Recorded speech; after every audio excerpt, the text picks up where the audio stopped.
sou o Márcio e esse é o Tô de Brinks e hoje eu vou conversar com ela que é escritora e também é produtora, Mariana Caltabiano. Tudo bem, Mariana? Tudo bom, Márcio? Queria primeiramente te agradecer, estou muito feliz de você ter me recebido, né, aceitado o pedido de entrevista. Eu que agradeço. Imagina.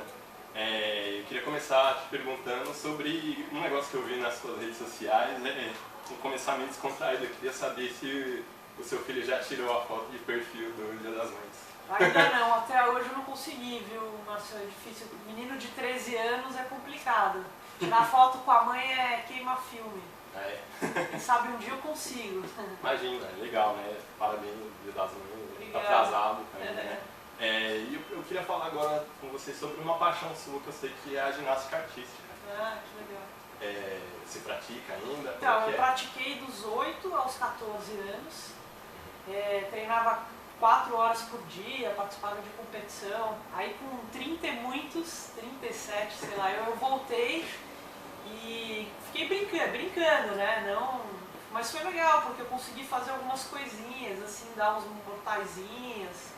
E aí eu não estou mais fazendo, mas de vez em quando eu vou lá no clube onde eu treinava para dar uns pulos na cama elástica. Então, e já que a gente falou disso, eu tenho uma foto que eu postei nas suas redes sociais de você fazendo a ginástica artística. Vamos ver.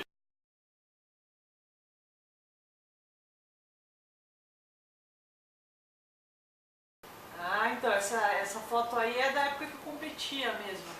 Tô ali na trave, fazendo um espacate. Né? Que legal, achei muito legal, achei curioso. Esse aí era o aparelho que dá mais nervoso, porque se você der uma tremidinha, você perde ponto. Já dá pra imitar o Van Damme. É. Agora eu queria fazer uma pergunta um pouco mais, não é que é séria, mas enfim, né? Que você é muito conhecida por trabalhos infantis e, no entanto, você se envolveu com VIPs. Por que você resolveu contar a história de um ex, vamos deixar bem claro que é um ex, estelionatário? Então, eu fiz um curso de cinema, uma época em Nova York, e eu sempre tive vontade de fazer um longa-metragem, né? Isso até antes de eu começar a fazer trabalhos para o público infantil. Quando eu voltei dessa viagem, eu fiquei procurando um tema que eu achei que renderia um filme interessante. Foi quando eu vi a entrevista do Marcelo Nascimento para o Amaury Júnior, onde ele contava que tinha sido enganado por esse cara. Depois eu pesquisei sobre ele, vi uma matéria na revista Época, que dizia que ele tinha se feito passar por baterista dos Engenheiros do Havaí, que ele tinha vendido as motos do exército. Eu achei que esse personagem era um personagem engraçado. Eu sempre busco trabalhar com humor, eu gosto muito também de psicologia, comportamento. Eu achei que esse tema todo era seria uma boa ideia para começar escrevendo um roteiro para longa, fazendo um livro, enfim. Então, na verdade, ainda assim, é como você falou, também não tem certos... Você foi para um lado, contar uma história talvez um pouco mais adulta, mas você não deixou o seu lado de infantil, eu achei, em certas partes do documentário. Eu queria até te mostrar aqui o porquê. Fui até Curitiba, onde ele estava preso. Eu nunca tinha passado nem perto de uma cadeia. As minhas pernas tremiam. Quando fiquei cara a cara com o Marcelo, ele estendeu a mão entre as grades para me cumprimentar. Na verdade, isso não aconteceu. Então, como a gente pode ver, tem uma animaçãozinha ali. Eu adoro animação e eu acho que a linguagem da animação é bem interessante para documentário. Eu vi em alguns documentários do Michael Moore, ele usou animação, isso, nossa, dá um ritmo para a história, né? E também, se eu não me engano, naquele documentário que fala sobre aquecimento global, que agora me fugiu o nome, mas eles também usam animação. Eu acho que é uma coisa gráfica, é interessante. Então foi por conta disso. E eu tenho um estúdio de animação com ótimos animadores aí, por que não, né? E tem ainda mais uma outra coisa, o Marcelo, ele é um personagem, ele é uma pessoa que ele é como se fosse um camaleão, ele vai se transformando ao longo da história. Então a gente achou que seria divertido e mudando o estilo de animação conforme ele vai mudando o personagem. Então, em determinado momento lá, você vê que ele está como se ele fosse um personagem dos Simpsons, por exemplo. É verdade, eu lembro. Então, o livro, você começou pelo livro, né, antes do documentário, né? E E é verdade que o livro Lips, Histórias Reais de um Mentiroso, ele entrou para os mais vendidos, por exemplo? Ele entrou para a lista dos 10 mais vendidos, aquela listinha que sai na Veja, sabe? E ficou lá bastante tempo, chegou a 7º lugar durante um período, assim, foi muito bacana, porque era uma editora pequena até, não muito conhecida, mas eu acabei sendo chamada para uma série de programas de TV e rádio, fizeram um Globo Repórter sobre o Marcelo, isso ajudou bastante o livro. Você falou que não é que o livro foi feito depois, na verdade foi tudo meio que simultâneo, porque assim, para fazer o livro eu tive que ir onde ele estava preso, lá em Curitiba, e fazer as entrevistas com ele gravadas. Esse material, depois eu usei para montar o documentário, né?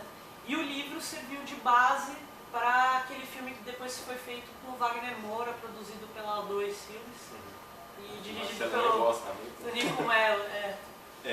Então, inclusive você deu uma entrevista para o Chuchu Beleza e você disse que você gostou de ser enganada por ele, você conta a história e tal, né? Que ele também te enganou, né, no processo. Eu queria saber como assim, por que você gostou de ser enganada? Foi o seguinte, sei lá, num determinado momento, eu confesso que eu pensei, nossa, ia ser muito engraçado se ele me enganasse. Mas eu só pensei assim, sabe, como você...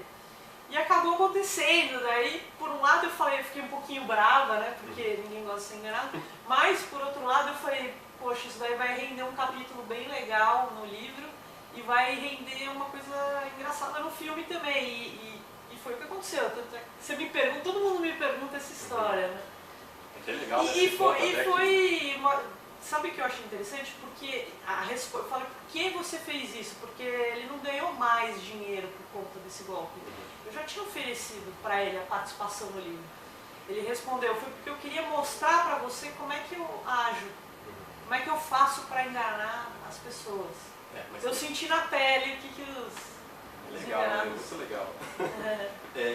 Agora tem uma coisa que você contou, eu acho que foi pro Otávio Mesquita, que eu achei muito curioso, eu queria que você explicasse um pouquinho melhor.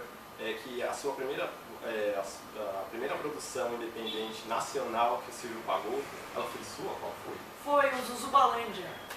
Porque assim, o seu Silvio, normalmente, ele produz muita coisa dentro da SBT, a gente sabe. Perguntar, ele te pagou em barra? Não, podia, né? Ele produz muita coisa no canal e ele compra muita coisa de fora. Então, o Chaves, etc e tal. E o Zuzubalândia, naquela época, não tinha esse movimento que hoje tem das produtoras, né, brasileiras vendendo para uma série de canais. Não tinha, foi em 98. Ele não comprava coisa aqui de produtora no Brasil, ele comprava fora, mas aqui não. E o Zuzubalândia foi o primeiro.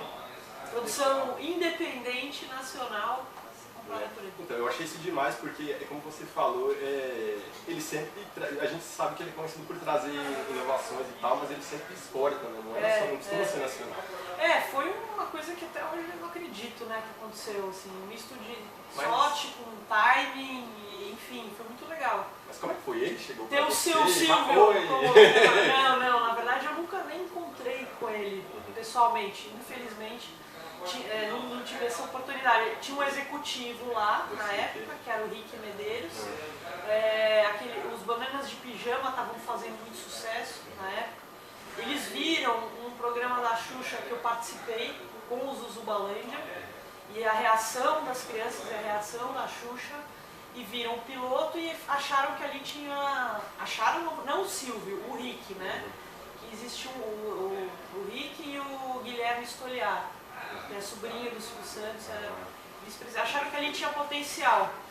Foi feito o negócio, mas eles falaram, só que quem decide mesmo é o Silvio. Se ele não gostar, isso não vai pro ar. Ou se ele vê alguma coisa que ele não gosta, ele tira no dia seguinte. Aí, graças a Deus, aprova ou não aprova? Seu Silvio adorou e passou e reprisou e foi muito bacana. E é sucesso até hoje. Por conta dele, eu sou hiper grata, eu acabei sendo contratada pela TV Globo. Inclusive agora eu acho que você podia ter falado antes do Danilo Gentili, mãe, eu ganhei dinheiro da mão do Silvio. Não sei se você ouviu ele falando isso, mas eu achei demais.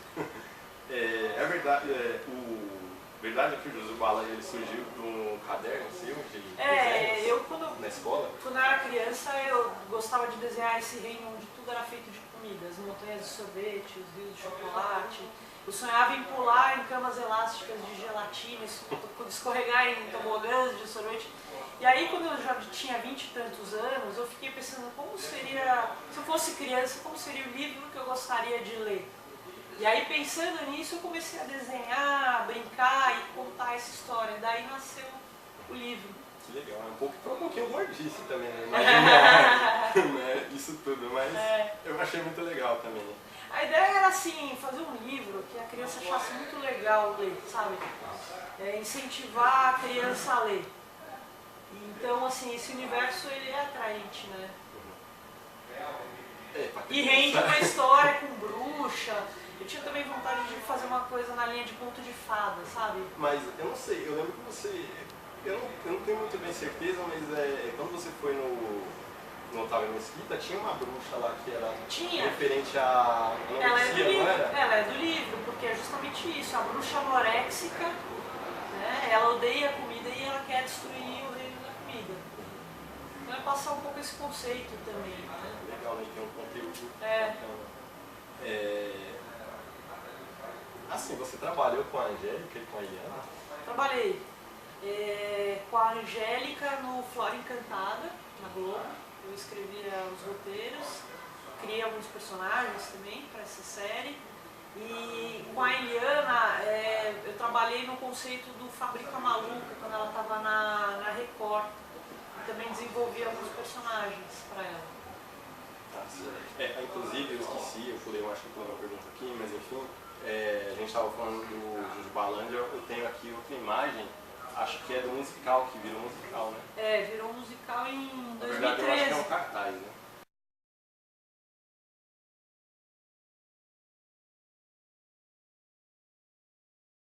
Isso aí. O musical, né? Foi de 2003? 2013. 13? Tá, sim. E como é que foi a experiência do livro para o programa? É muito legal. Muito legal ver, você vê aquela coisa toda materializada, né? Você vê aquilo ali, você vê a Maria Mole andando, o Brigadeiro, interagindo com o público, a reação das crianças. Essa experiência ao vivo com o público é super emocionante, porque na TV a gente não tem, é meio mais frio, né? Eu não tô lá na casa para ver a carinha deles. E ali no teatro dava para ver, eles queriam pegar os personagens. Inclusive teve ajuda a sua de cinema e tal para você montar a coisa toda no teatro? O cinema ele é muito diferente do teatro, né? Tanto é que para fazer esse musical aí eu tive a ajuda de uma equipe da Maestro Brasil, que são pessoas que trabalham nessa área há muito tempo. Então eles me orientaram bastante como fazer, né?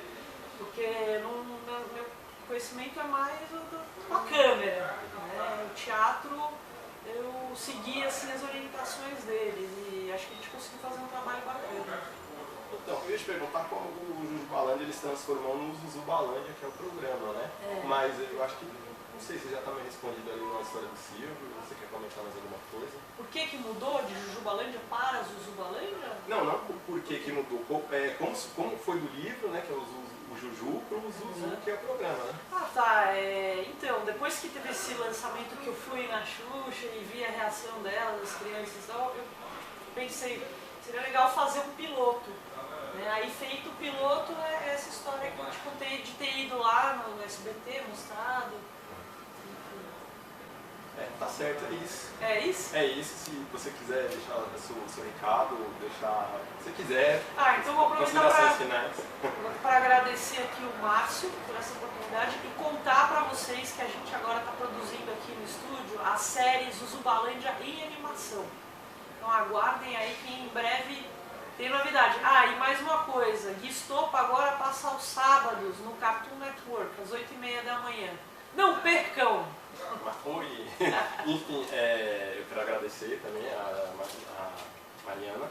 E, enfim, assinem o canal, curtam o vídeo, quem gostou.